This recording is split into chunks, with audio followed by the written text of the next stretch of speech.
स्वागत आहे मित्रांनो एक नवीन व्हिडिओमध्ये. तर सर्वांना वाटत असतं की इन्व्हेस्टमेंट केलं पाहिजे. तर कुणाच तर व्हिडिओ पाहिला असता तर रुपयाची गोष्ट 100 रुपयाला विकली असते त्यांनी. 1000 रुपयाचे 10,000 रुपये झाले असते, 1000 रुपयाचे लाख रुपये झाले असते. ते पाहून आपण इन्व्हेस्टमेंट करतो. तुमचं म्हणजे तुमचंच नाही, माझं पण तसंच सेम झालं होतं की मी पण ऑप्शनचे व्हिडिओ पाहिले होते. 1000 रुपये लावून लाख रुपये काढताना पाहिले होते कोणाला तरी. त्याच्यामध्ये आपण आहारी जातो आणि शॉर्टमध्ये पैसे कमवत जातो आणि आपण नंतर लॉस होतो ऑप्शनमध्ये. तर हे सर्वांसोबत घडतं. हे काही तुमच्यासोबत घडतं किंवा माझ्यासोबत घडले अशातला विषय नसते. त्याच्यामुळे त्यातून सावरणं महत्त्वाचं आहे आपण आणि योग्य ठिकाणी इन्व्हेस्टमेंट करणं महत्त्वाचं आहे.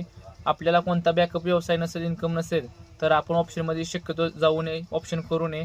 कारण की ह्या ठिकाणी सुरुवातीला 1-2 वर्ष लॉस हा द्यावाच लागतो, तरच आपल्याला प्रॉफिट त्याच्यामध्ये पाहायला भेटतो.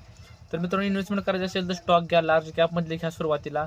स्विंग ट्रेडिंग करा, स्टॉकमध्ये करा आणि त्याच्यातून तुम्हाला चांगलं रिटर्न भेटलं तर जेव्हा तुमचा कॉन्फिडन्स बिल्ड होईल, जेव्हा तुम्हाला ठीक वाटेल तेव्हाच तुम्ही इन्व्हेस्टमेंट करायच्या दृष्टिकोनातून गेला पाहिजे. तर भेटू नेक्स्ट व्हिडिओमध्ये. तोपर्यंत आपल्या इंस्टाग्राम पेजला फॉलो करायला विसरू नका आणि यूट्यूबवरती पण आपल्याला सबस्क्राईब करायला विसरू नका.